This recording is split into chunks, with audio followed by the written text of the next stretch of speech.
Et ça dit ouh, ouh, ouh, ouh. Et nous on fait waouh, génial, génial.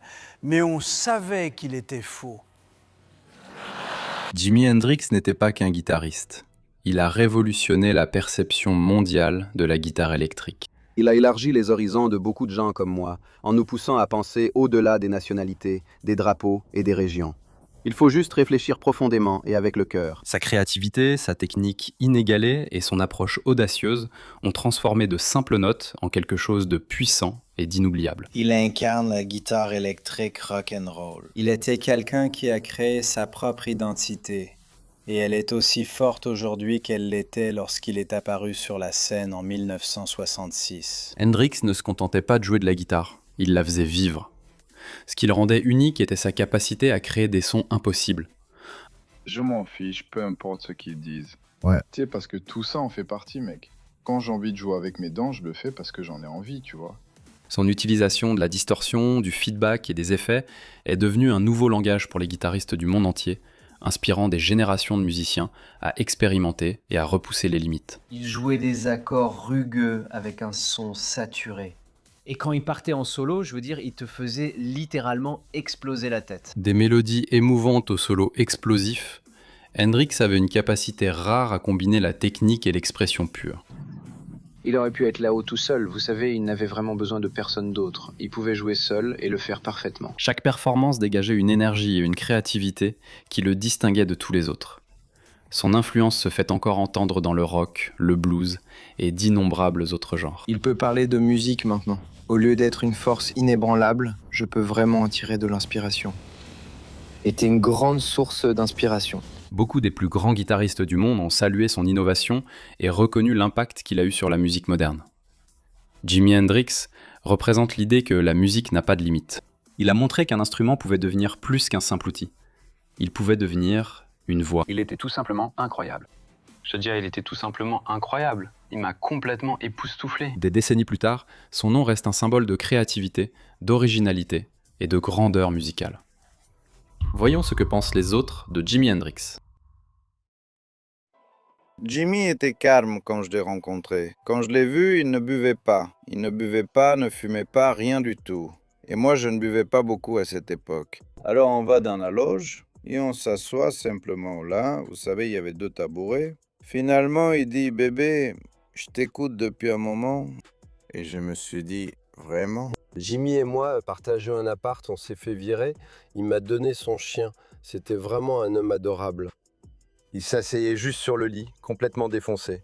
Il changeait la guitare de la main gauche à la main droite et il jouait aussi bien en gaucher qu'en droitier. Et ça, c'était un peu agaçant à voir, mais c'était aussi époustouflant. Nous ne savions pas que c'était le tout premier concert qu'il jouait en Angleterre. Mais c'était juste un phénomène. C'était un homme qui ne connaissait aucune limite. Il savait simplement qu'il était bon. Et si tu regardes les anciennes images de lui en train de parler, tu sais, c'était juste une fluidité incroyable. Tu sais, il parlait et c'était magnifique la façon dont il parlait. C'était presque comme s'il chantait quand il parlait. La façon dont il jouait de la guitare, simplement la façon dont il était. Et il va y avoir d'autres qualités indéfinissables qui me faisaient me sentir incroyablement bien. J'avais déjà vu de bons guitaristes avant et j'avais pas complètement perdu la tête ou quoi. Enfin, c'était incroyable. Je comprenais pas comment tout le monde pouvait danser tranquillement ou faire ce qu'il faisait parce que pour moi, c'était tellement important. Quand tu entends Jimi Hendrix jouer, c'est une pure expression de lui-même en tant que personne. Tu le vois sur scène et il n'y a absolument aucune séparation entre lui et sa guitare. Ils ne font qu'un, parce qu'il met littéralement chaque parcelle de son esprit et chaque partie de son corps dans sa façon de jouer de la guitare. Je suis là, debout. Il s'approche et me dit « Salut, Cheryl ». Je lui dis « Salut ». Et on a parlé, je ne me souviens même plus de quoi, mais je me souviens juste qu'il était tellement poli. Il était tellement différent de son image. Il parlait doucement. Je croyais voir un martien. Il jouait sur une Fender en gaucher, avec ses cheveux et ses vêtements. Ça m'a complètement bouleversé. Ouais. Quand tu vois un gars comme ça, c'est comme avec un peintre. Tu rentres chez toi et tu essaies direct de l'imiter. Tu te dis qu'il faut comprendre comment il fait? Non, la leçon, c'était qu'on peut être une rockstar et un virtuose en même temps. Exactement. Parce que lui, il l'était, clairement. Je me retournais et il est gaucher, tu sais. Je me suis retourné et j'étais... Et il a commencé, il a dit j'aime bien cette chanson que vous aviez, Twist and Shout. Et il a commencé à la jouer. J'ai dit, mon Dieu. C'est on l'a eu tout de suite. Mais j'ai remarqué qu'il était gaucher. Il ne jouait pas comme nous. Ouais. Il est gaucher. Il a joué comme ça. Non. Ouais, comme ça. Alors je lui ai demandé, pourquoi tu n'as pas changé les cordes? Ouais, tu sais. Et il a dit, eh bien, c'est comme ça que j'apprends. Et c'est comme ça que j'ai rencontré Jimmy. Évidemment, je le respecte énormément. Il n'a pas seulement influencé par sa musique, mais aussi par sa vie. Je ne crois pas qu'il soit mort parce qu'il était un drogué. Je pense qu'il a eu un petit coup de main.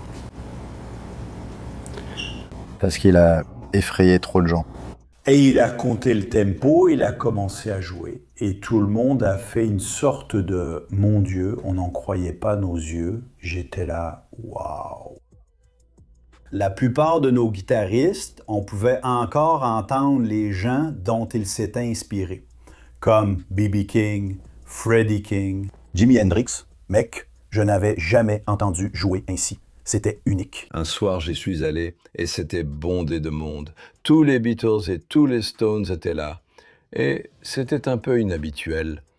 Et à un moment donné, un gamin est entré avec un étui à guitare, il est monté sur scène, a ouvert son étui et l'a mise dans le mauvais sens, comme ça. Il l'a branché à un ampli et a commencé. Et tout l'endroit était juste. Tout le monde était stupéfait, c'était incroyable. Le lendemain, j'ai cherché des disques de cet artiste. Jimi Hendrix, il n'existait pas. Situation étrange. Je me sentais très en concurrence avec Jimmy. Je me disais, d'accord, il est génial. C'est un génie. Il y a une aura fantastique autour de cet homme. Mais si je le laissais vraiment trop me surpasser, je n'arriverai jamais, je ne pourrai plus jamais jouer. Vous voyez, donc je dois riposter en quelque sorte. C'est fou qu'il soit aussi génial sans jamais avoir pris de cours de guitare. Comment est-il devenu si incroyable? C'est vraiment mystérieux. Dieu te le donne. Tu penses vraiment ça? Tu pourrais l'appeler comme tu veux, mais quelqu'un dit « D'accord, je vais te doter de ce don ». Tu as probablement vu son premier concert à Londres qui était au Bag of Funnels quand on était juste là un soir en train de boire un verre. Et il est simplement monté sur scène de cette façon qui lui était propre. Et c'était juste un gars magnifique. Et il a juste branché, monté les Marshall à fond et il a commencé à jouer très fort et on était là. Et la fois suivante où il a joué au Bag of Funnels, c'était plus un hommage. Les gens savaient qu'il viendrait. Alors je me souviens d'une soirée où j'étais avec Tonson et Eric dans le public en se disant « C'est bien !» C'était quelqu'un de très introverti qui n'aimait pas sa voix. Et je lui disais, eh bien, ne t'inquiète pas pour ta voix, Jimmy, parce que ta façon de jouer de la guitare compense largement cela, je pense. Et la dernière fois que je l'ai vu, il avait le bras autour d'une fille en quittant le Ronnie Scott, et je lui ai dit « Hey, Jimmy, dis bonne nuit !» Et il s'est retourné et il a dit « Bonne nuit !» Et c'est la dernière fois que je l'ai vu.